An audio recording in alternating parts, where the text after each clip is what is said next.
So, hi guys, welcome to the MMA UK news live. Obviously, the BJJ show. My name's Stoomboy. Tonight, I'm joined by GFTeam Black Belt Chris Carmichael. Chris, over the next hour, you're going to hear kind of all about his journey through different martial arts, how he got into Jujitsu, and stuff like that. So, obviously, going to hear some good stories from Chris, hopefully. So Chris, welcome. How you doing, brother? You good? Yeah, I'm good, man. How are you? I'm very well, sir. I'm very well. So obviously, let's start with what everybody's talking about is obviously the lockdown. So I mean, how's it affected you?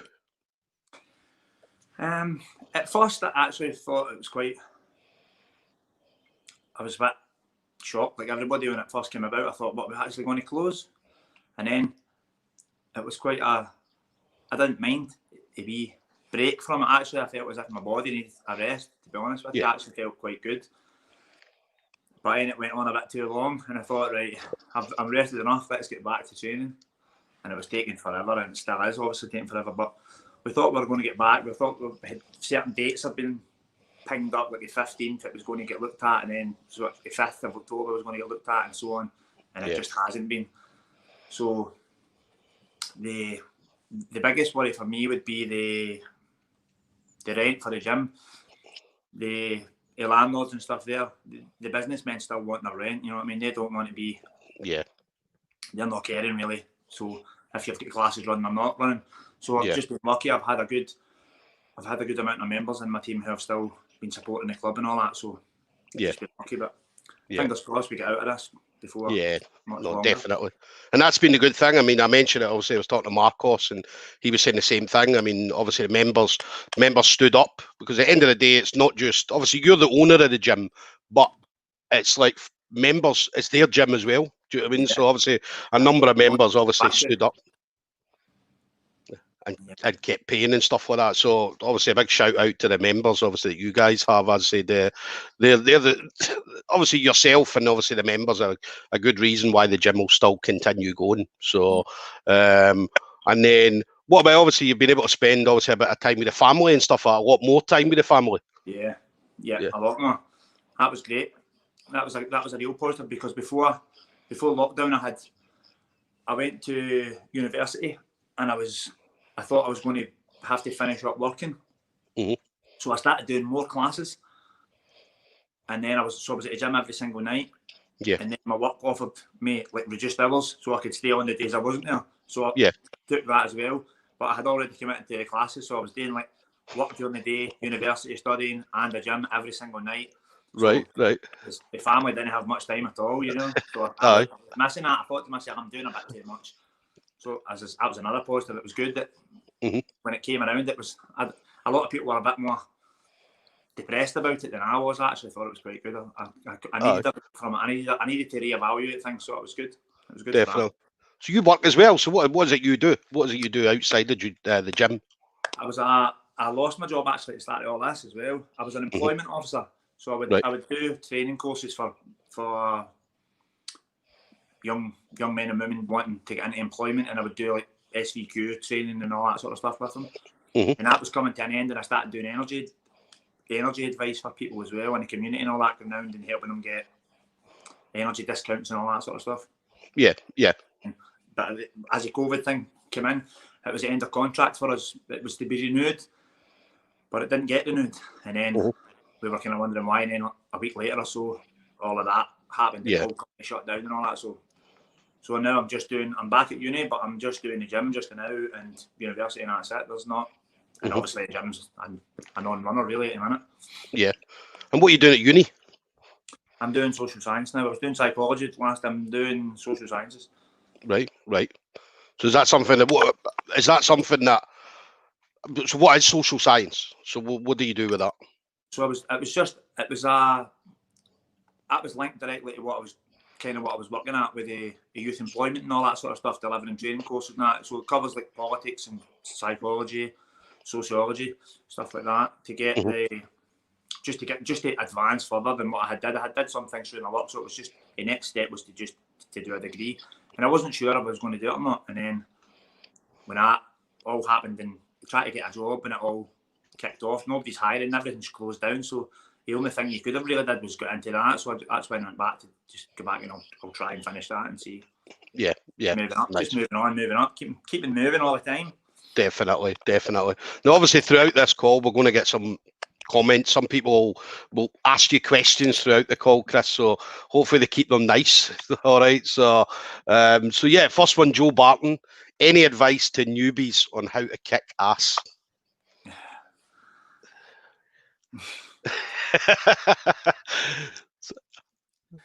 It's the same for it. Newbies or advanced. Just train hard, work hard. Yeah. Consistency is key for everything. For any sports I've did, anything that we've did. I was talking to a couple of my students the other night. A couple of my blue belts were talking to him about it, and I was saying to them, like, they were saying like doing this and doing that and training to get a purple belt or a brown belt or a black belt and all that. And I said, the number one thing, it's not a secret. Everybody already knows the answer to it. It's consistency. For me, being consistent is the number one thing. When I was training, when I was boxing, Thai boxing, MMA, Jiu-Jitsu, Judo, I did a lot of that stuff. And when I was training, my family, I had some arguments with my mum and my grandmother and all that.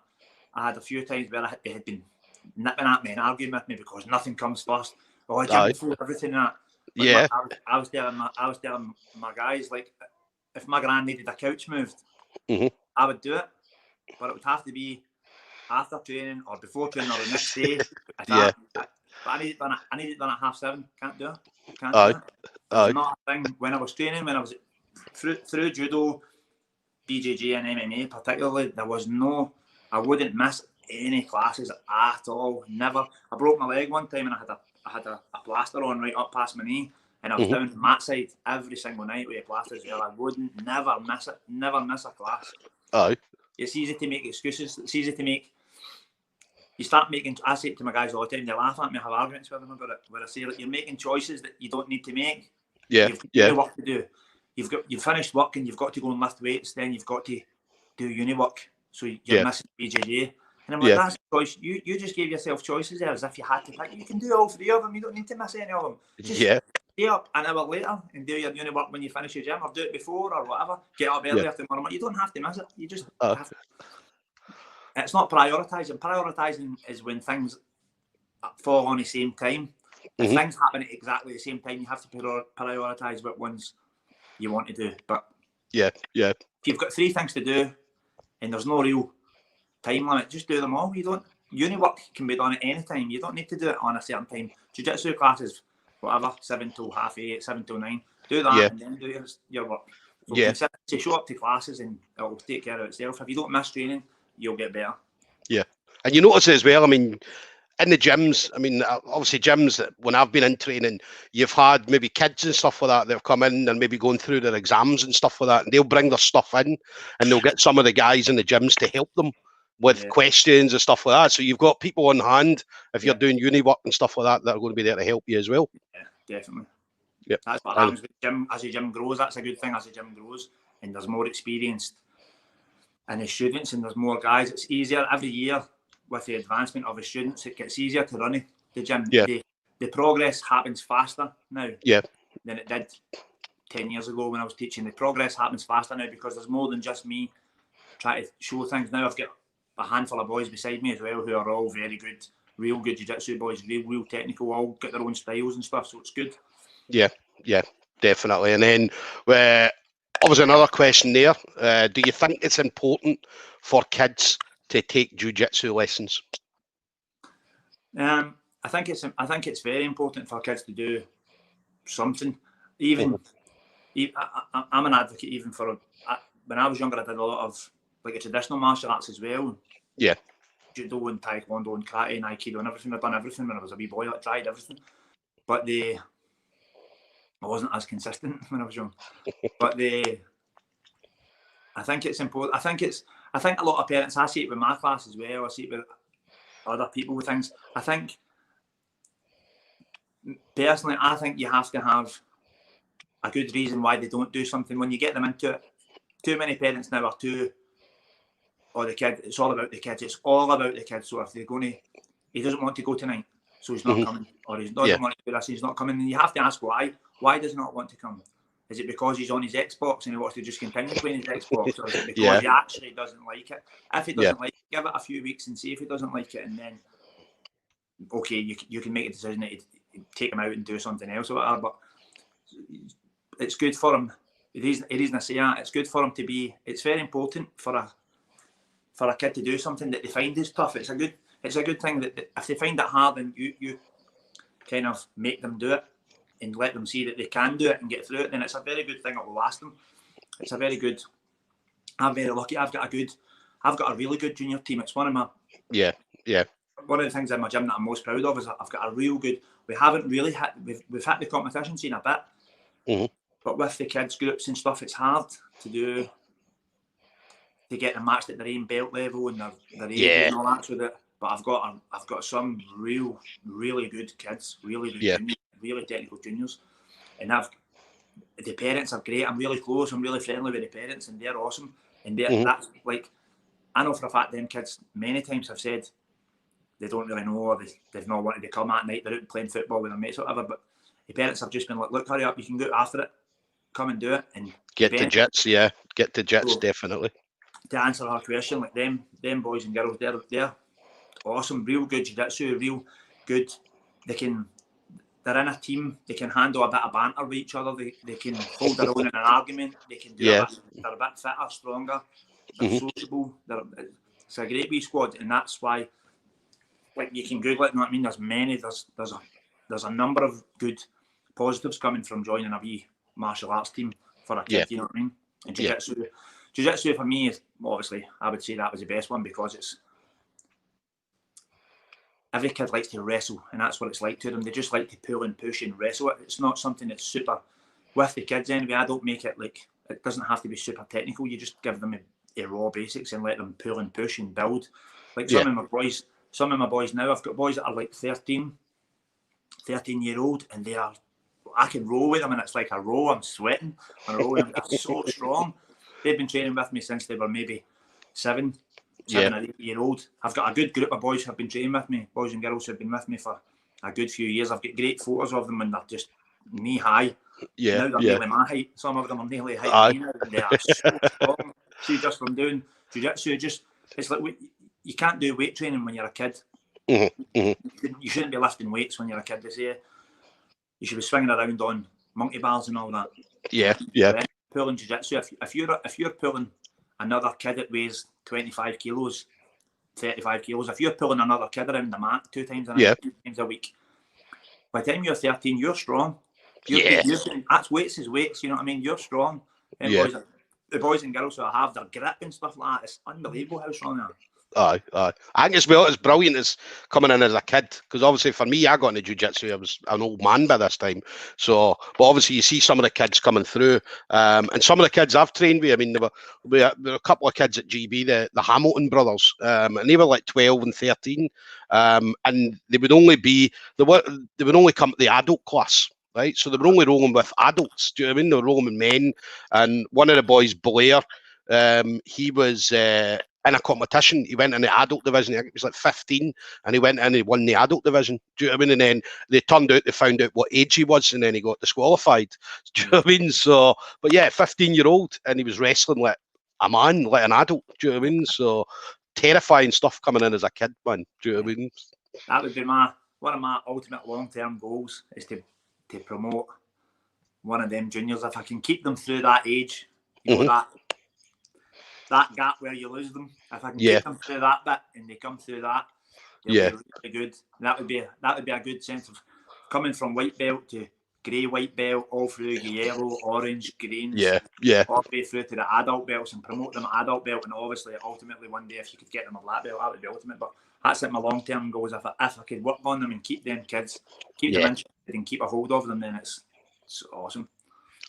It's a struggle now. I mean, well, obviously at the moment with obviously the coronavirus, I mean, obviously the kids, there's not a lot of stuff for the kids to do just now, because, do you know what I mean? Well, they can be in the house, as you mentioned, playing PlayStations and Xboxes and stuff like that. So obviously coming to like jiu-jitsu class and martial arts classes in general, it's obviously going to kind of help them, not just physically, but obviously mentally as well.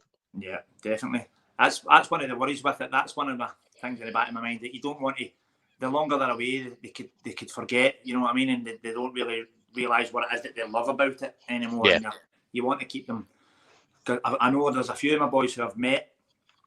They live close to me and all that. I saw them and they're always asking me when's Jiu-Jitsu starting back. And they're desperate to come back. You know what I mean? It's a shame. Yeah. It's a shame all this going on because I want them back. You know what I mean? Because as I said, I don't want to be losing them. I want to keep. They're awesome. You know what I mean? I need to spend a lot of work. We've done a lot of work together with them. You know what I mean? So they're really good. So I owe it to them. They owe it to themselves. We need to get through this and get back. Yeah, definitely. And then for you then, so what was, because obviously you mentioned you've done a number of different martial arts. So where did it all begin for you? As I said, I did, my sisters and stuff went to the Girls' Guides, I think it was called, in an old school up Port Glasgow, where I came from. They went to the Girls' Guides on a Thursday night or something like that, and I would go down with my dad to drop them off and that, and there was a martial arts, there was an Aikido class. Yeah. And the guy looked, he obviously, in hindsight, loved Steven Seagal. He had the black Hakima skirt thing. Yeah. And he had the slick back hair and all that. And I was just, wow, that looks like the guy off of Nico. I need to go to that class. So I went into that class and I was there for a while. I was there for a few months. And then it closed down. I think they moved to somewhere else. But I was there for a good while. And all I remember from it really doing was watching him throw people around. And at the start of the class, we would count to 10 or something in Japanese. We would learn how to count in Japanese and say thank you in Japanese. But I don't remember actually showing me any moves. We just kneeled. Yeah. We were on our knees. We would kneel up and watch him doing a demonstration of Aikido. An older guy and this young guy with a slick black hair. So that was like the longest I had done wee bits. When I was really about 7 or 8 or something like that, and I went to judo. I went to judo when I was about 10, and I was there for a while. And then it was a different instructor. It was the same club that I went to later, but it was a different instructor at that time. And he was coming and going. Some days he would go and it wasn't on really. And what became my instructor, so we ended up leaving. It was inconsistent. So me and my friends ended up going, "Oh, we're not coming." I tried to go back, and that same instructor actually said to my friend, who was a bit of he had a bad attitude in it. He says, "You can come back, but your friend can't come back yet until I see your attitude's changed." So I just was like, "Well, stuff it, and I'm not going." So I didn't bother going back. And a couple of years later, I was 13, and I became obsessed with boxing, obsessed with it. And I boxed from 13. I went to age 16. I went to the army. I joined the paratroopers, and I was boxing for them as well. And I came out, and I was about 18, just over 18. I came out, and I boxed a bit in my town, but it was very quiet. The boxing club was quiet and right down back in the same club where I was. So I went to judo again, and this time it was a guy who did training, Robert Sharp. He trained there when I was young as one of the black belts. But he was now a coach. He didn't really like the way things was going. He just kind of basically took over that club because the guy was inconsistent. He took over it. He was a great coach. He was one of my. I've had a few coaches, as I'll tell you now in a sec. I've had a few coaches. He was one of my. I learned a lot from him. I learned a lot about coaching, a lot about things that I use in jiu-jitsu now. He was a judo coach, but he was very good on the ground. Yeah. It wasn't like a black belt in jiu-jitsu, but it was a good black belt in judo. You get good ones and not so good ones, in judo. Yeah. A lot of the moves are the same. They just aren't trained to the same high level kind of thing. But he used to say things like the mechanics of the arm lock. Yeah. He would tell you things like that, and it covers all the arm locks. If you can learn that bit, you've gained 50 techniques. You know what I mean? Yeah. Yeah. He would coach in that kind of manner. He won coaching awards and all that from Bogglestone Judo Club, and we went to Scottish Championships, British Championships, Heart of England Open, that all over the UK competing in judo, and we were winning everything. He was a great coach.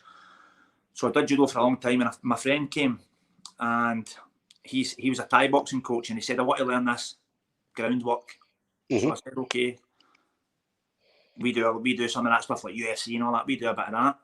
Arm locks, strangles. We do that sort of stuff in judo. So Char McKenzie, he was called, and he said, "I want to learn that." So we started training them, doing a bit of grappling, doing a bit of no-gi and all that. I started doing no-gi. And then we had pads, focus mitts, And obviously I had boxed for years before that, so I was quite decent with boxing, pitting pads and all that. And he said, you should fight. You would actually do good. I said, I had a load of fights with boxing. No, you should do Thai boxing. Mm-hmm. And I was like, oh, I don't know about that kicking and all that. So then I done it. And then before you know it, I was fighting, like it felt like weeks. And I was in the ring and I was fighting. It felt like weeks again. I was doing A-class, full elbows, full knees to the face. That's the story of my life. I've always been just right into the deep end all the time. Yeah. So I thought to myself, I've got grappling experience. Mm-hmm. But I didn't really have, I thought I had grappling experience. I had judo grappling experience. Yeah. But I'll talk about that in a minute. I said, I'm going to do this MMA. I was obsessed with UFC. I loved the UFC, obviously. Everybody loved it. So I had already started training, even with early in judo. Me and my friends had got, I've still got it. It's in a box in my room. I've still got it. A videotape of Gracie intermediates. Yeah, I've got that. I'm going to buy this video. It will teach you all the moves. You get 3 different ones. Basic, intermediate and advanced. And I was like, I'm a second degree black belt in judo. I'm not basic, but maybe not advanced. So I'm going to buy intermediate. So I bought an intermediate one.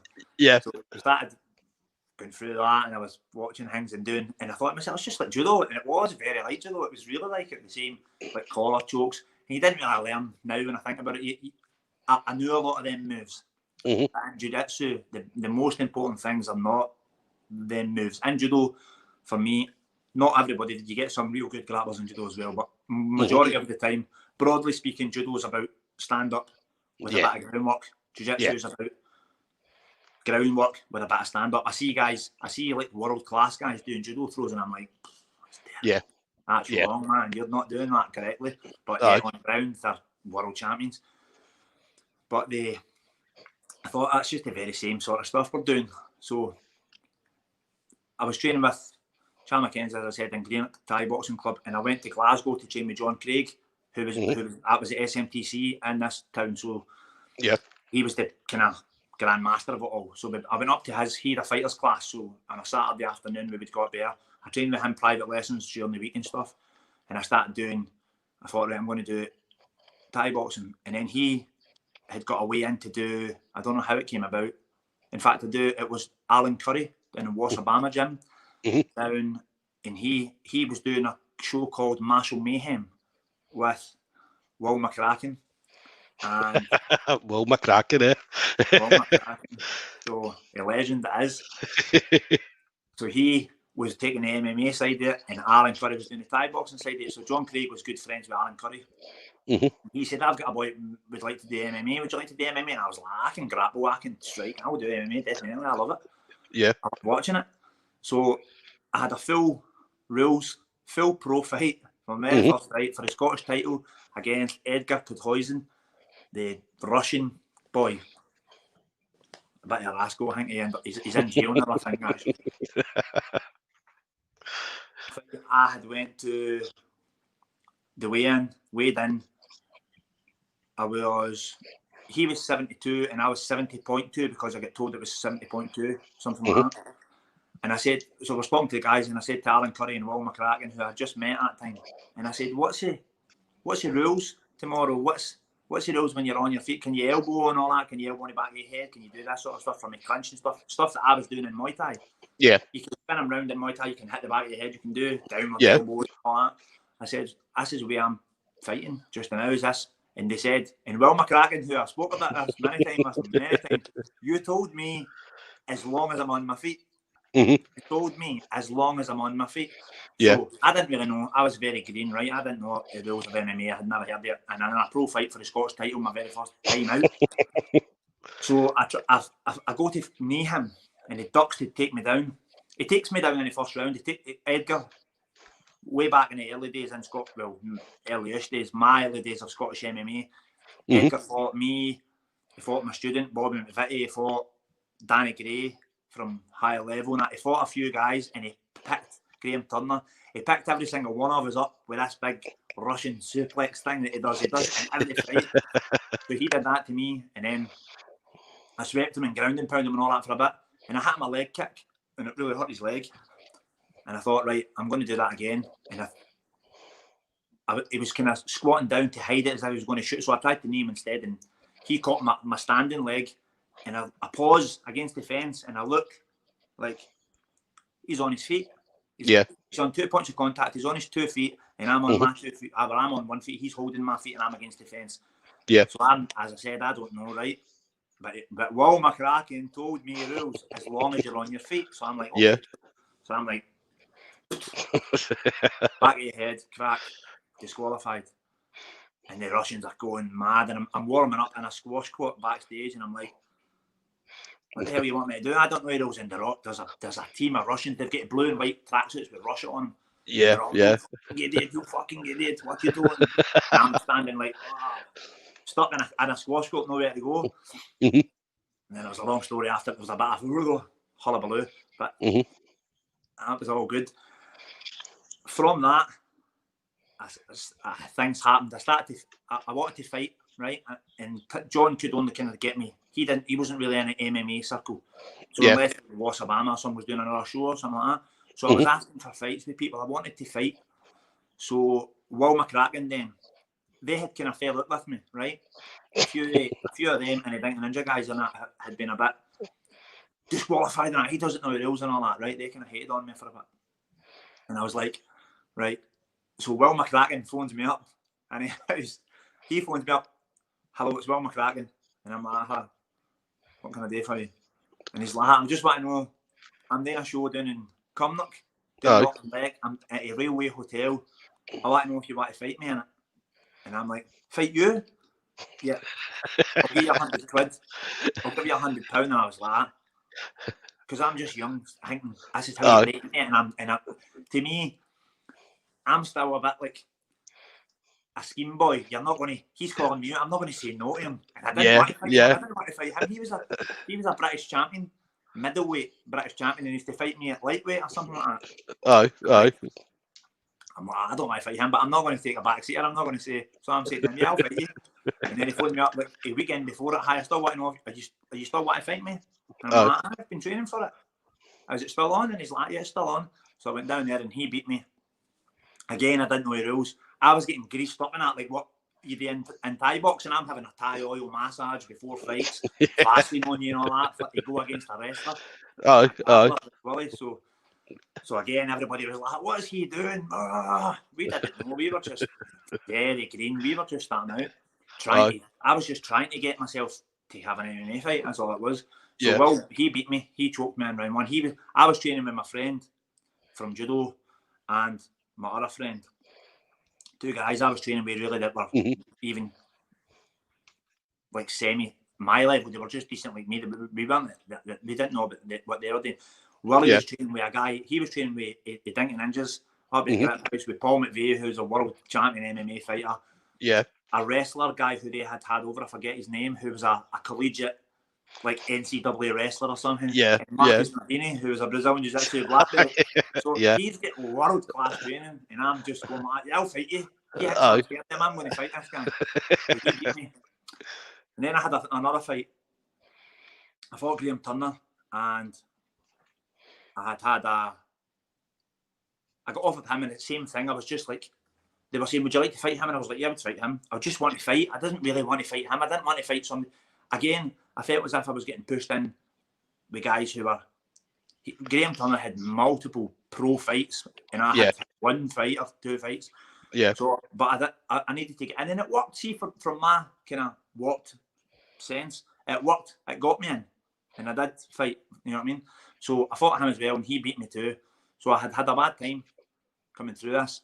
First fight, I get disqualified. I was winning against Edgar. I was beating him, and then Will beat me, and then I was fighting Graham, and he beat me with something that changed my whole game after that. When I started to train, Willie McCracken was the referee, and he said to me backstage, he came over and says, you've got a lot of heart. You're very tough, and you've got good skills as well. You're good. You've got great stand up and all that. You just need to tighten some things. And I was just like a bit kind of deflated and all that. And he said, if you'd like to come down and train with me, it'd be good. And I was like, yeah, whatever, man. And then as I slept on it and that for a week or something, I called him up and I said, I was just wondering if it would be okay to come down and train with you and all that. And he was so nice, man. And he was like, yeah, because he was a bit, do you know Will? Yeah. Well, no, I've heard the story. Obviously, everybody's got stories about Will. So, but I don't think I've ever met him, though. He's a super aggressive animal at times, but he's an absolute diamond, and he absolutely went out of his way so much. He helped me so much. I love him. I love what he did with me. You know what I mean? Yeah. I'll never forget what he done. When I was trying to get my way here and I was getting beaten up after everybody and didn't just try to get fights, Will stepped in and took me. And I think I had like 7 fights or 9 fights or something like that.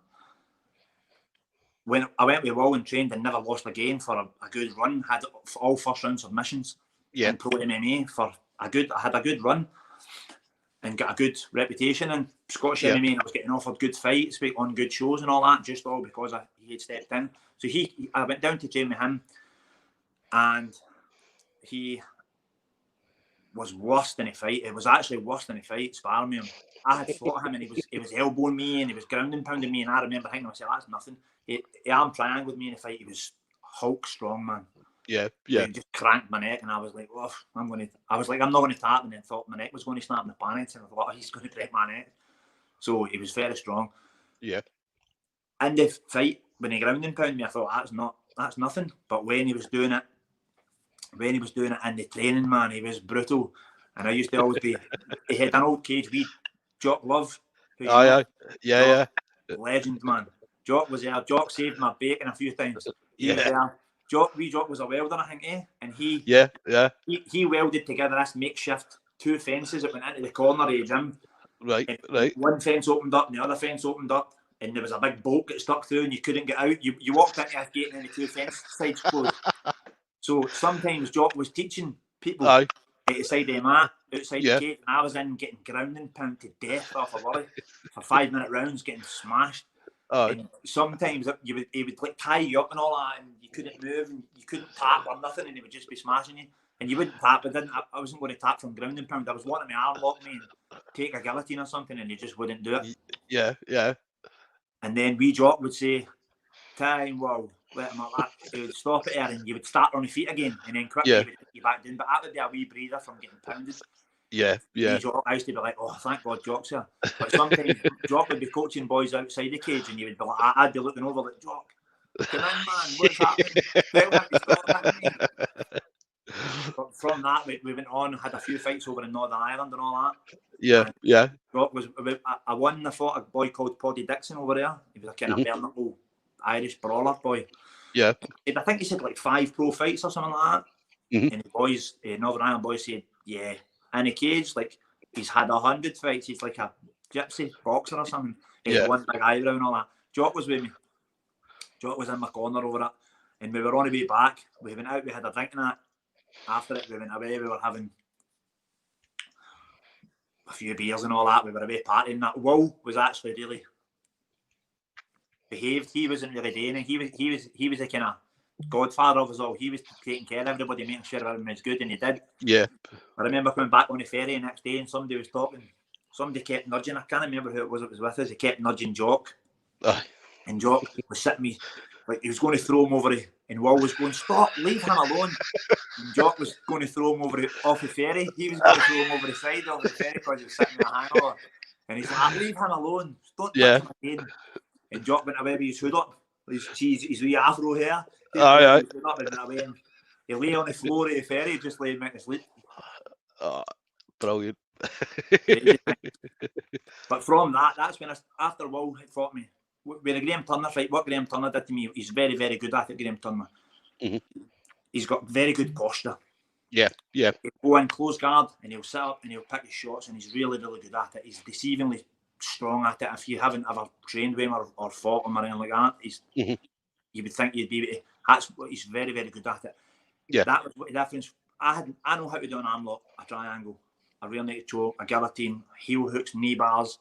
I knew all that side control, mounting that. I knew all that sort of stuff from judo and from Gracie videos and all that sort of stuff. From 2002, I had been watching and practicing stuff like that. Yeah.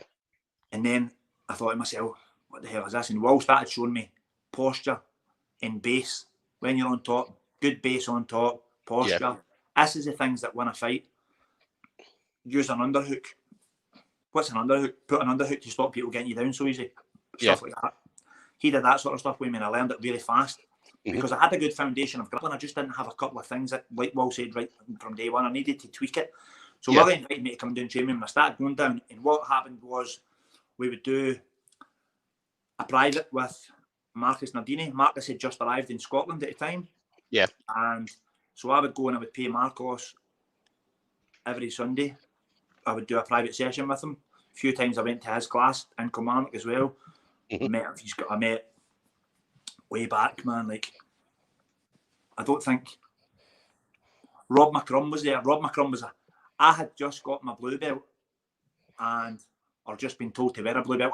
I was a white belt, and then I get told I was to wear a blue belt because I was a black belt in judo. That was the rules back then. Yeah. I hated it because I wanted to be given a blue belt for a start. Yeah. And then I was like, I'm not doing that. The rumours were, that's not the rule. You're just supposed to compete at that level, but you don't actually wear a blue belt. So I was game for it. I took my belt back off. Right, that's what I wanted. I wanted my white belt. And then I started training with Marcus, and I went to Marcus would train on a Sunday with us. He would do a private session, and it was just rolling is all it was. Actually, I wanted to do on his podcast, he was saying everybody was trying to beat him. I certainly couldn't get anywhere near him in 100 years. So he was kicking my butt anyway. But I was wanting him to do, like, show me. He did show me something. I was wanting him to show me stuff, but it was really just rolling. Yeah. Which meant it was really just me going down and getting whooped. Yeah. So he would fight against, he would do a private session with Will McCracken for an hour, rolling. Aye. Then an hour with Jock Love. And then an hour with me. Yeah. 3 hours, and then he would do a class and down in Willie's small garage, and he used to just beat us all up all the time. But that's when I started to learn like what jiu-jitsu was and stuff. And Marcus had told me he said to me, you have a black belt in judo and stuff, you should be wearing a blue belt. And I was like, yeah, but nobody's giving me a blue belt. I don't want to give me a blue belt. And he didn't really give me a belt, but he said to me, you should be wearing a blue belt. And I was, well, give me a blue belt then, like. And he said to me, in Will's gym, and he was like, wear a blue belt. Plus, you did great at the competition, that, and he like complimented me. He was on a judges' table when I fought in 2007, I think it was. Yeah. The 2007 Glasgow Open and Caledonian University. I won gold, and he said, you should wear a blue belt and all that. And I started wearing it from that kind of time. And I trained with Marcus a lot. I had in the Likens gym and all that when he got that. I don't know if that's where you guys still are, if it's the same gym. Well, they've got, it's, where are they? They're at the back of the, I don't know, Kilmarnock. There's one doing Kilmarnock near Pizza Hut and that. And Aye. So there's one there. So that's, I don't know if that's in the new place or old place. I think it's a newer place than what it was back in the day when he first started. So he didn't have a gym when he first trained. He trained out at the Grip House and he trained in Willie's gym. And then we went to train. I went to train with him in his new place a few times. That was that photograph we were talking about when I had done a private art was in that gym. I trained there a few times with him and did his classes there a couple of times. And then one of the questions that come up, obviously MMA related. So MMA Scotland, if you were to be offered an MMA fight now, would you take it? It's a difficult one because obviously you're like, well, I would. Do you know what I mean? But just depends. Yeah, it just depends on it. It would depend on a lot of things. I'm 38 now. I still feel good. I still feel good with some things and that. Like I could train, albeit injuries stay away and all that. Then I would feel good. You don't lose a desire to do it. I always want to do it. I always miss it. You know what I mean? It just would depend on a number of things. Like how if you get time to train for it, is everything going to work out? What weight's it going to be at? Who's the opponent going to be? I'm not interested in being a rising star of Scottish MMA or anything like that. You know what I mean? But the right opponent and stuff like that, I would be open to it anyway. Yeah, I wouldn't be dismissive completely. And then what about MMA fighters? So, which MMA fighters do you feel have the best jits skills? In UFC now, man, like everybody's top drawer, aren't they? The king, man. Definitely the king. Do you know what I mean? Rodolfo. I was going to say, like, when you see, I've saw some videos and stuff that I won't name names or anything like that because it's just not the done thing. But I've saw Rodolfo. I've sat with Rodolfo and I've watched videos of sparring footage with him in UFC. Top tier fighters, man, and you want to see like his jits is unbelievable, mate. He dominates everybody. His base, his pressure, and he's like a behemoth. Everybody knows he's an absolute ripped up chainsaw. But his technique, his leverage strength, and like what I was watching Marcus talking about, training with Marco Cagna and all that, and he was saying that he's not a very big guy, but his leverage, his knowledge of angles and leverage makes him strong. Rodolfo Vieira has that, like, in abundance. He has that knowledge. He has them angles. He has them pressures. And on top of it, he has 110 kilos of fat-free muscle. Yeah, yeah. So, like, he's very technical and he's very good. And if you can get his kind of mentality for MMA, if you can get that getting hit and get comfortable with that sort of thing, he could really shake things up. If he falls on the ground with anybody, man, if he gets on top position, he's very terrifying, man. To take him off of you. So I like, obviously, I've always been a fanboy of Rodolfo, but there's a lot of guys. I like Brian Ortega's kind of submission finishes. I like the way he finishes things. I like that. Yeah. I like some guys. I like Jan Cabral, who Marcus was talking about. Yeah. And his MMA fights, he has great jiu-jitsu skills as well. There's so many of them. Yeah. But everybody nowadays is top tier, man. Like in the UFC now, you can't be. If you're not wearing a black belt, you're at the level too. It's just you don't train in a gi or whatever it is. You know what I mean? But the guys are phenomenal. Yeah. And then Rodolfo Vieira, definitely. Yeah, definitely. I mean, Rodolfo. I mean, when you brought him over last year, do you know what I mean? It was like, wow. Do you know what I mean? So obviously, as soon as you heard Rodolfo's coming, now at that time there'd been a number of seminars. At that time, we had Damien Maya, we had Fionn Davies, Hodja Gracie. I remember going to a seminar with him. I think over a 4 or 5 week period, I'd been Fionn Davies, Damien Maya, Rodolfo, and Hodja Gracie all in the space of 4 or 5 weeks. So I had. Do you know what I mean? You're talking about the best in the world. Do you know what I mean? And then obviously Rodolfo was like one of the main guys I watched when I came in as a white belt, and then obviously tried to like work on my top game. Do you know what I mean? I never really worked much on my bottom game, but I worked on my top game. Do you know what I mean? To a point where I was comfortable. And then I remember somebody asked him a question, and they were talking about people in the gym. No, if somebody beats you, what are you going to do? And he was like, I'll kill them. Do you know what I mean? I don't know if you remember that, but he was just like, I'll kill them. And he's like, nobody in my gym beats me. Do you know what I mean? So he just goes out and he's just full on all the time. Do you know what I mean? So when I was in Brazil training and stuff, you see some of the guys, like when you see where they come from, like that GFTeam in Mayer, Master Julio's that was his first academy over there. Well, not his first academy, but that was where GFTeam. We went from Gamafiro University to GFTeam, and in Mayer, in a kind of a poor place. It's a real bad area. It's a rough area. You can't really go at night time and anything like that to the classes. You've got to go during the day. Yeah. And when you see them, like the guys over there, man, there's guys over there who just they care for. Like Rodolfo comes in and they just don't care about him. They don't care who he is. They just attack him, and they like he comes in and he's not on his day. Like they just run through him as well. There's guys there's boys over there who are. Master Julio says all the time, everybody says this, but he'll say it as well. We have the best team in the world. We just can't have everybody out competing. At the same time, so many guys in his area. He was in Brazil. There's a lot of jiu-jitsu is quite an expensive sport in Brazil. It's not a cheap thing. It's quite expensive to do BJJ over there. Broadly speaking, Alliance, Gracie Barra, stuff like that, that's the more expensive areas.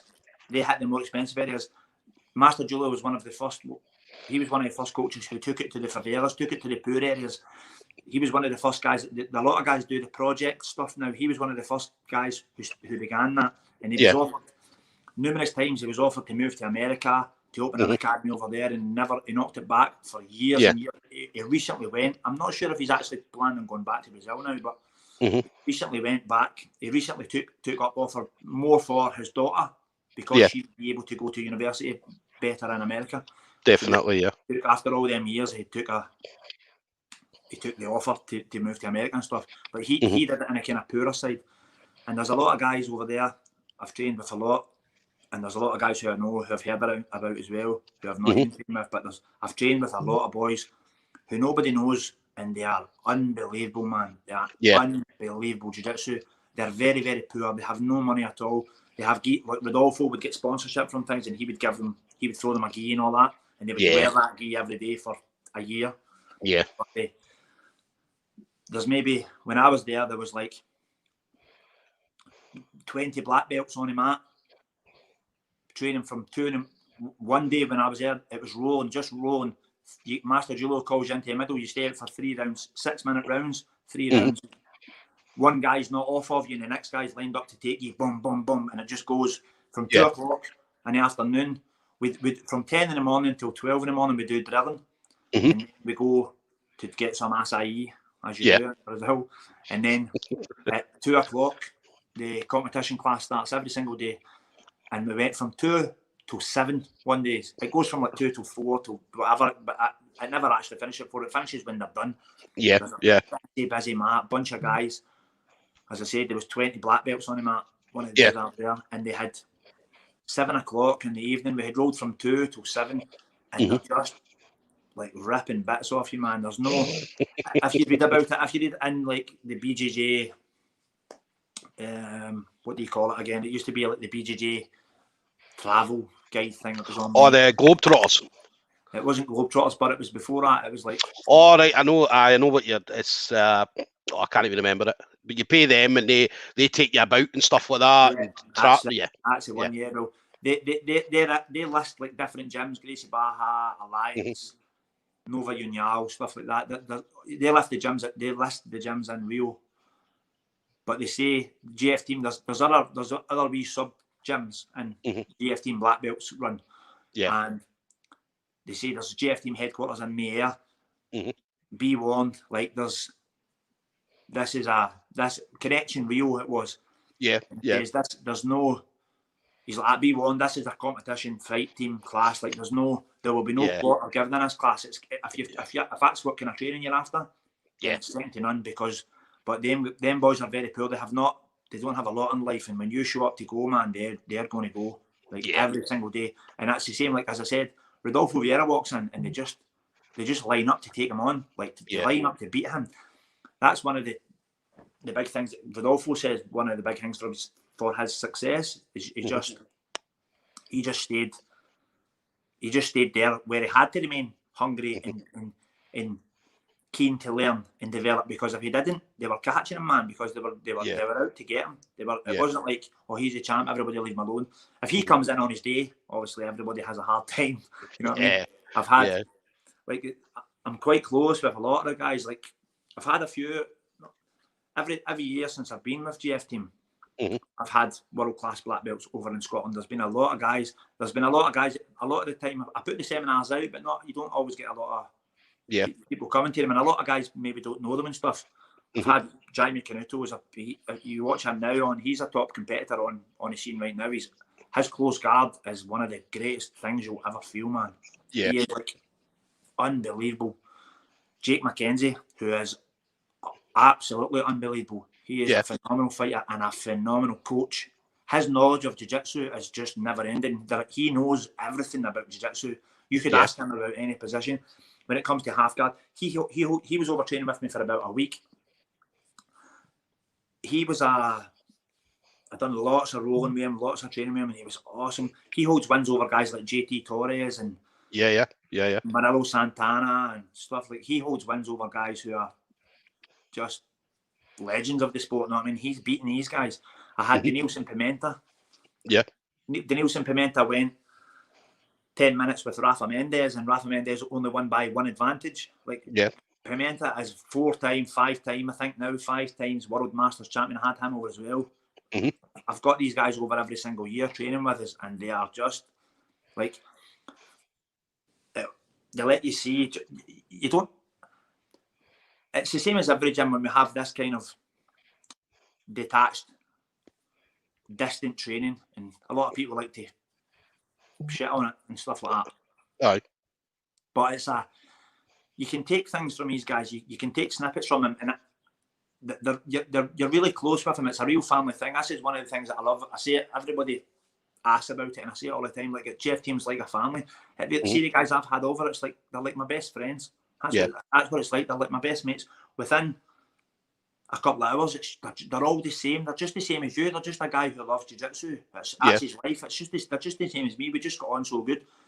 Like Jake McKenzie, I've mailed him hundreds of times with things and asked him questions, and he's just right back at you straight away. All the guys, I can talk to them. I've spoke to them all.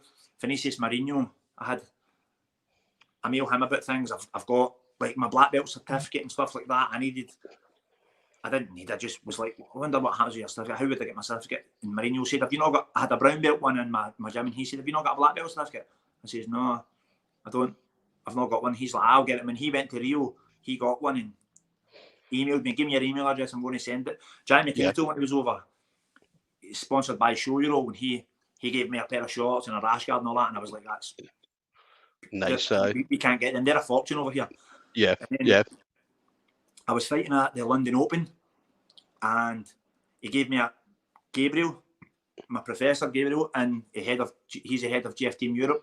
He was at the Worlds refereeing, and Jamie Canuto was given a big bag of Shoyuro stuff again, and he gave me a belt, a black belt, a Shoyuro black belt, like a premium.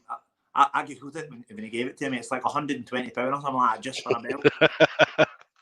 And he gave me that. He was like, "I need you to give us to Chris for me," and he sent up when I was fighting down in London. Gabriel said, "I've got a belt for you. Jamie gave you a belt," and I was like, "Oh, wow, man, so awesome!" Just like little things. It isn't so distant. You know what I mean? You're in. We think about what they teach us and all that, and we think of them a lot. But the thing about you, that you're not just a number to them. You're not just a guy that they're like your friend. You know what I mean? Yeah. You just have to experience it, and it raises your game. So much. It opens your mind to what, like, you think you're heavy. You think you've got base or pressure when you're passing guard. If you like pressure passing, you think you're being heavy when you're old. And then you see these guys, or you see Master Julio. I've trained with Master Julio multiple times as well, and he's who taught Rodolfo. You know what I mean? When you train with Master Julio, he is immovable, man. He is an immovable object. And you don't understand why. Rodolfo, you can see why Rodolfo is. He's an absolute freak of nature. Master Julio is just like a normal guy, 58, Bodgy Road or whatever it is. When he's passing your guard, when you're trying to elevate him, like on your butterfly guard and that, he is immovable. He is so his heavy hips are unbelievable, man. And that's like, just in one aspect, there's so many things that you gain from them. But just as to use that as an example, when you train with them, when he left me, I was passing guards much heavier than I was before. Much heavier. And I continued to do that for months and months after him. By that time, I had another black belt over, and he was showing me something else. I had a guy called Vinicius Mourinho, who nobody knows. He's the greatest grappler I've ever trained with. He is absolutely. He beat me easier than any of them guys. Them guys can beat me, but they're still working to do it. Like, they're still. Jamie Canuto's armbar me, triangling me, flipping me around and that. But he's got sweat going. He's working hard. I'm trying to pass. He's doing things. He was doing it to me, and you wouldn't think I had ever done jiu-jitsu before in my life. And he didn't. He was doing like a wrist lock and a foot lock and and sweep and pass, and just so he was so good, man. I have never felt anybody so good. And you get that, like, to see the level. It lets you, if you can't chase. They say you can't. If you can't, nobody can be perfect. You can't, but if you chase perfection, you can catch excellence. That's what I would try to do. You can't chase perfection. If you chase perfection, you might catch excellence. That's what these guys are. Throughout my journey, you see guys like Will McCracken was top game, right? His game was top game. His base, man, was unbelievable as well. He was so heavy and so strong. Then you get, but you could understand why Willie was a very strong guy. Then I started training with Marcos, and it was like he was very suave and smooth, and there was no real muscle. Still the same. He's still the same. He was immovable as well. And you're like, wow, you don't really need to be dead strong. You can do this if you learn, if you get the right people. Like Marcos, for me, when I first trained with Marcos, man, he was just on a planet a realm I couldn't even see, man. And then I hadn't trained with him. I had a wee roll with him at John Nicholson's Open Day a few years back. and we had just had a wee warm up, just played around a wee bit. He helped me warm up and that. But I haven't been with him for years. But back then, when I was training with him, he was just wowed me. And then we had seen a few different guys. And then when I joined, as I said, I joined GFTeam. I had been offered a few times to join. There was a few guys had mailed me.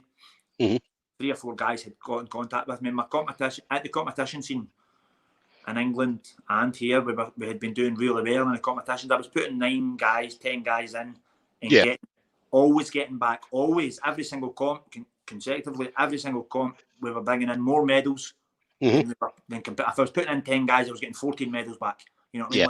Like I went to one. I was talking to Rob McCrum after it up in Glasgow, one of the Glasgow Opens, something like that, and there was 9 guys, and all 9 of them, 9 guys and girls, or a girl, 9 guys and a girl, all of them went to the final. And I'm like, that's an unrealistic goal. If I was going like that, right, we're going to go to the competition and every single one of you is going to get either gold or silver. Yeah. So, and I was a blue belt. I was only a blue belt and I was teaching because I kind of fell into that role. And then I was like, okay, I'm a coach and that. And that's how it kind of panned out.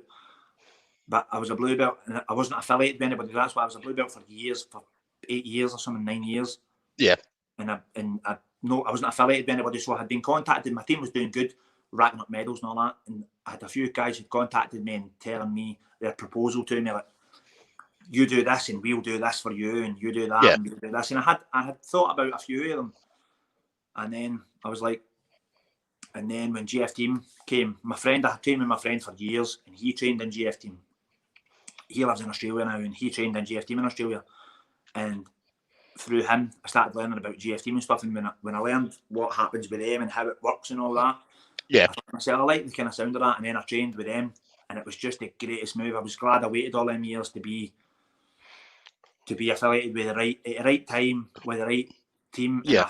I could honestly say with my hand on my heart that it's the best move I've ever made in Jiu-Jitsu. My personal game of Jiu-Jitsu and all my students, as a result, got 5 times better when we joined with GFTeam. You know what I mean? I wish it had came up sooner, obviously, because just like what you were saying about joining Jiu-Jitsu, I wish you knew earlier. You know what I mean? I wish you had done it earlier, but everything comes at the right time. But since that happened, like, it's just been, we made big changes, and I haven't never looked back, and it's just going from strength to strength. We're still happy with it. We've got access to guys there's so many guys in GFTeam who are like top tier.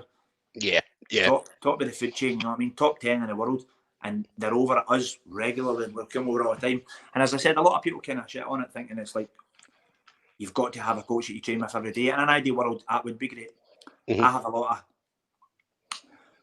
had a lot of regrets, like I should have done this, I should have done that. There was many times I wished to myself, I was young, didn't know really how to go about it and that, but I wanted to be an MMA fighter and all that, and I was doing that sort of stuff.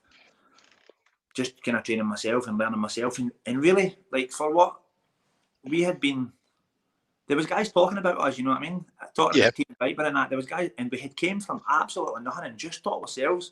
We just showed ourselves what to do, you know what I mean? And we were fighting in some of the biggest events. We were fighting on the biggest events Scotland ran, like the Absolute Combat up in Thingmade, Big Gary and all that was running, and John Nick and that, Sport Fight Scotland, like the old Sport Fight, when you walk down the stairs from the high stairs and all that. I thought shows and stuff, it was great. Like, but we just came from just me and my friend. Like, Mum will start rolling about and trying that stuff, and then before you know it, we were fighting. Like, But that's the crazy thing, though. That's your journey. Remember, because obviously, in an ideal world, you'd love to have a straightforward journey. But I mean, jiu-jitsu or martial arts in general, I mean, there's going to be changes throughout. Do you know what I mean? And especially you talking about GFTeam. I mean, I had a conversation with Majid Gilani about a week ago now, and I talked about when I first started going into jiu-jitsu, I looked at the grip house first, but at that time I wasn't ready. Do you know what I mean? So, and the way I seen it was when I did start jiu-jitsu, that was my time. I was ready at that point. So it'd be the same for you, obviously, joining the GFTeam. I thought about, like, back then I was like, I had regrets. I didn't join the Dinky Ninjas or something. I should have just went up there and trained, and because I felt as if like I did okay just training with myself. You know what I mean? I had enough ability. You know what I mean? I had a good grasp of the basics and all that. Having a good coach and a good team over your head like that, they could have brought you on for a period of time. I had regrets about it, and then time went on, and I went through a tough transition. Maybe some other coaches have done it as well. I went from I was training for myself to be a fighter. It was all about me, and I was coaching the guys as well. They could show up and train with us and learn a bit and whatever, but it was all about me. For me, it was all about me. And then I was like, you stop when fighting that now. You need to become a coach. Yeah. It was a hard transition, man. It was tough for me. I didn't like it. I wasn't, for a long time, I wasn't fully wearing that cloak, you know what I mean? I wasn't fully immersed in producing better students. It was a bit about them, but it was mainly about me.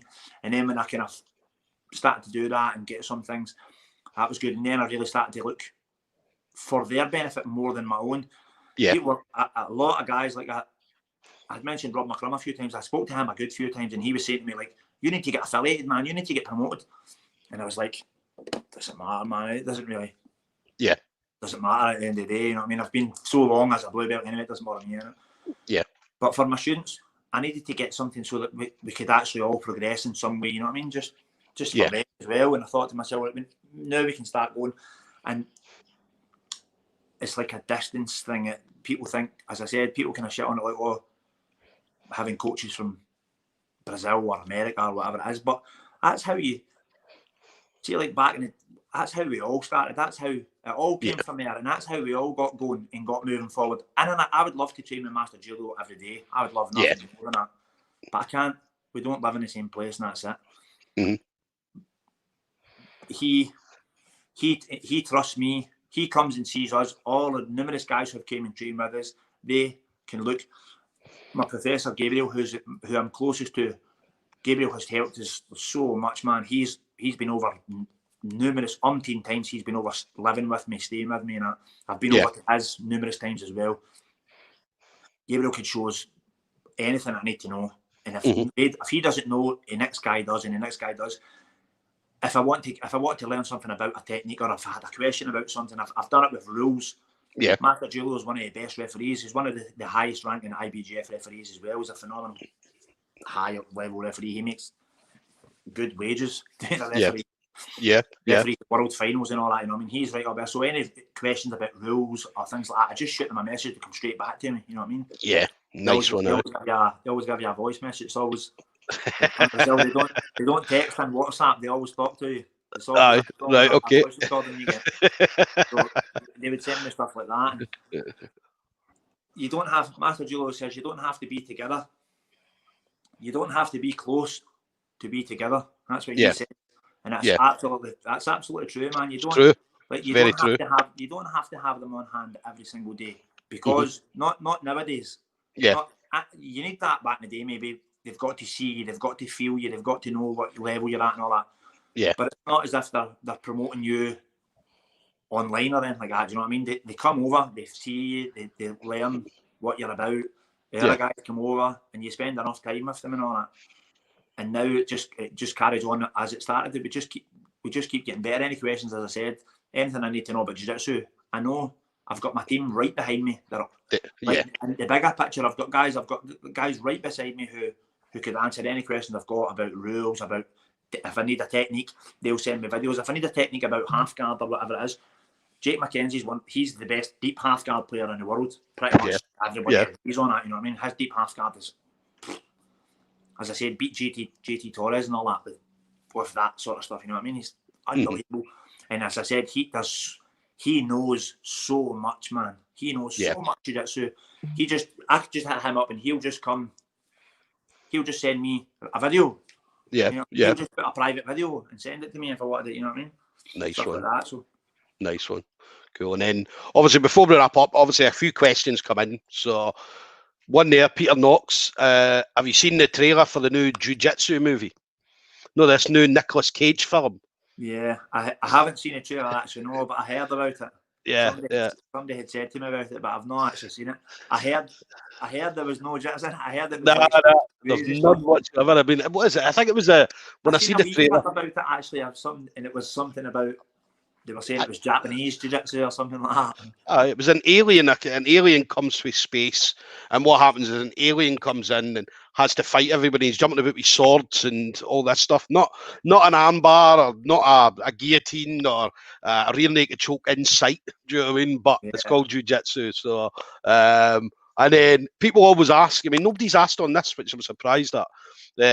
Cobra Kai or Kingdom?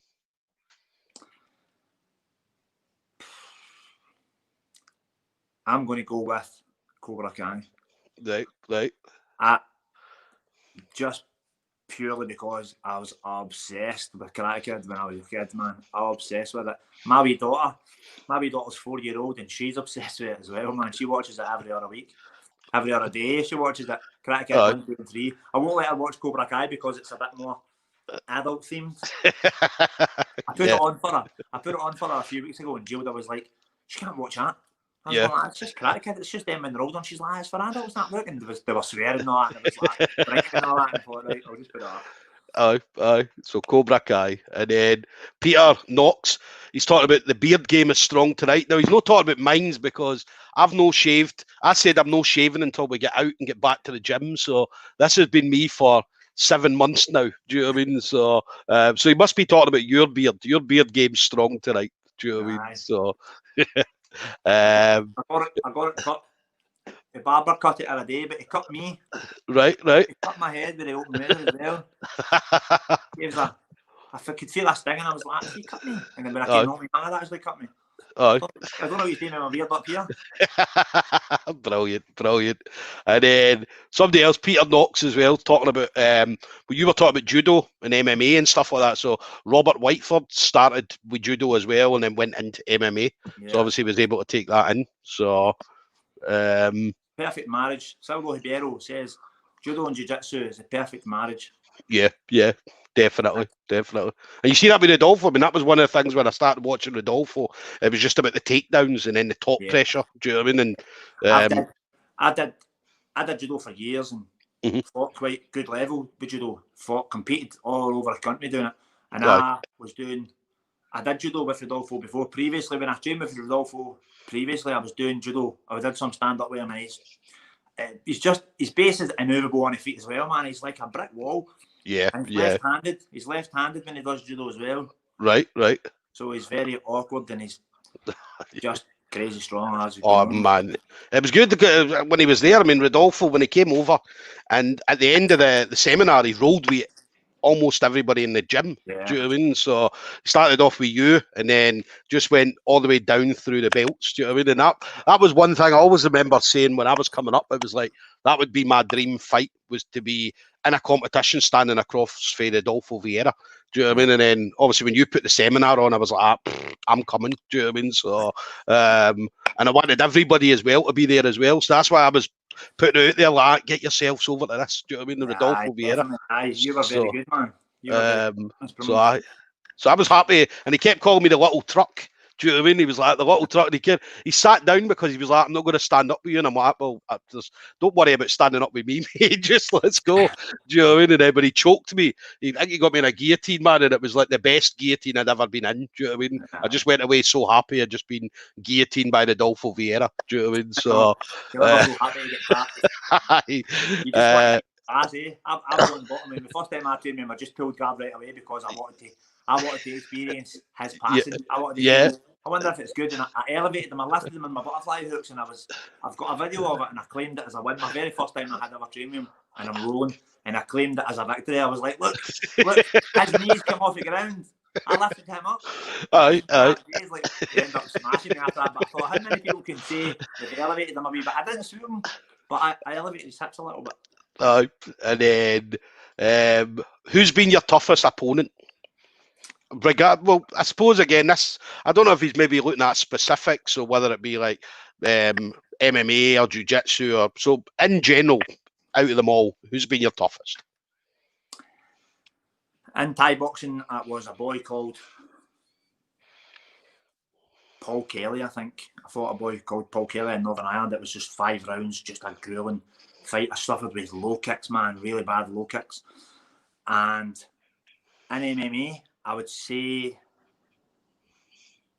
one of the toughest ones was Dan Hope. Mm-hmm. Dan Hope's very good at jiu-jitsu, man. He's extremely heavy hips, but he wasn't really that good at that time. Yeah. And my guard game was really quite good. I felt it was quite good. I was confident in it. And in the fight, James Doolan actually commented on after the video before when we watched the fight. He actually said Chris's guard game looked lethal, and I felt lethal. It was good. I felt great. I had him in an armbar. I had him in a triangle. I popped his arm with a kimura. I had him in the armbar, and it cracked umpteen times. Mm-hmm. And then I had him in a triangle, and I was elbowing him, and I was squeezing it to life at him, and he just would not stop, man. And that kind of broke me a bit. And it was one of my bad fights where I had a kind of mental, it should be over, and I needed a coach to be like, shut up, man. Yeah. Just focus. Your guard, your jiu-jitsu is too good for him. Just keep doing what you're doing. Yeah. But I kind of lost it. My head, and it was like, I started just getting, I felt as if nothing was going to be good enough, you know what I mean? And it was, I was starting to push through. But he was just, that was a tough one to take. That was hard. But definitely. There's been a few, man. When I trained with Willie and all that, there wasn't really, I was talking about the sparring that. I remember when I fought Davy Galbraith, good. Davy's a good character in Scottish MMA. At that time, he was a really good character, man. He was going places. And I fought Davy, and I beat Davy, and I got on fine. I got on good with him now. We've spoke about it many a time, and we make jokes now about it. But I remember Davy was strong kind of wrestler, top game and that. And he was hitting, he was ground and pounding me on the bottom. And I remember thinking it was just, no, I was going to submit him. There was no way you can't hurt me with this. And that was 100% because I trained ground and pound. Sparring with Willie McCracken when I was down there, I was training, I was grappling with Jock Love and Mark McSeveny and all the boys, all of Willie's B team, grappling my own guys, and then I was experiencing Willie's just ferocious ground and pound. And when I was in the ring, when I was in training with Davey and that, I was just like, you can't hurt me, man. I felt as if I could just make angles. I didn't have to cover that much. I felt fine. I felt comfortable. And that was just based on his ground and pound. That was it. Right. I didn't really have a hard time. I had a lot of first round submissions in MMA from the time I started training with Willie. It was only at the end of my career. I fought Dan kind of second last fight or something like that. And just terminate him, man. Just won't stop. Yeah. That's what Peter Knox is saying. Dan, great fighter and a great guy as well. So, he's a good guy, man. He's a tough son of a bitch, man. Definitely. And then one as well, Peter there. I think we'll make that the last comment. God bless Rob McCrum. Do you know what I mean? So obviously a lot of the guys, I mean, I never really got to train with Rob, because obviously by the time I come over at Marcos's, obviously I known who Rob was and stuff like that. So but I never had the chance to train with him, do you know what I mean? So obviously everybody's Rob. Since white, I first met him, he was a white belt. He was a white belt in Marcus's gym. And a gym, it was a different gym I trained in that day. We were training in a CrossFit place, I think it was, and Marcus did like a CrossFit lesson after it, like a session with his guys. They would do kind of some CrossFit training after. That was the first time I met Rob. He was only a white belt. And great guy, man. Great guy. Very sad. Definitely. And then for you, obviously last thing for you then, so anybody want to give a shout? Well, in fact, here I'm gonna shout one out for you, because this guy, when we put the posts up, there was one guy I think he posted twice on the same comment. It was Hal. Is that your dad? So a big shout out to Hal, because as I said, I think he was more excited about me and you, being on here than we were. So anybody you want to shout out? Just all of my GFTeam brothers who have come over and helped us, no end. Special thanks to Gabriel Jaino, my professor, who's always on hand. He'll be back over soon for just opening the doors to Jiu-Jitsu, like opening the international doors, opening the doors to. He's the reason why we just started bringing. I can phone Gabriel, who do I want over in Rodolfo Vieira's in your gym before you know what I mean? Guys like that. And obviously my own team, particularly those who are the backbone of the team, who are keeping us alive during this time. So yeah, thanks for all your support. Thanks for the support. Thanks for continuing to support it as we go forward. definitely. Hopefully it all comes behind us soon enough. Definitely. And obviously the seminars, man, let me know. Obviously, once we get back to normal, obviously, but let me know, and then as I said, I'll be back down. I enjoyed it. I definitely enjoyed it when I came down. Really nice gym, good location, decent parking as well. So, which is unusual at some gyms, you don't get good parking, but you guys, and there's an ice cream shop right next to it as well. So, so you'll be able to get an ice cream. We walk along the beach as well. So, so yeah, no, listen, it's been an absolute pleasure having you on, Chris. It's been a while. I've been wanting to get you on for ages. I know I wanted to get you on the Stoomcast, but obviously the coronavirus and stuff like that came about. So just glad we managed to get a chat with you. Awesome, brother. Thank you very much. It's been my pleasure. Perfect, sir. Listen, thanks again. Enjoy the rest of your evening, okay? You too. Thank you. Take it easy, buddy. See you, buddy. Bye-bye.